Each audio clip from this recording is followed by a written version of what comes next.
Welcome to Luca and Miguel. Enjoy the video. You already have what matters: a powered phone and SIM2 in its slot.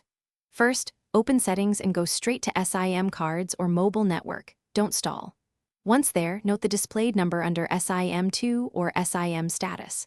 If no number appears, send a quick SMS or call your other phone. The caller ID will reveal SIM2. Also check the Messages app for your own number shown in account or profile. Doing these steps gets the number fast.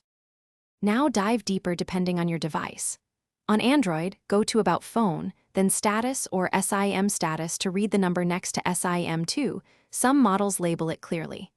On iPhone, open Cellular Settings and inspect the cellular plan or SIM details. The number can be shown there.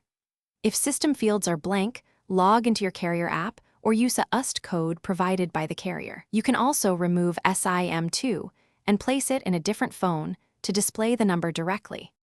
Finish by confirming the number in one reliable place, your carrier account or the phone settings. If the SIM reports no number, call carrier support and provide the SIM ICSID printed on the card or in settings. They can map the MSystem. Once done, make sure to restart the phone and test with a call or SMS. Troubleshooting tip: if the number stays blank after network resets, insert the SIM into another phone. If it shows there, the original device needs.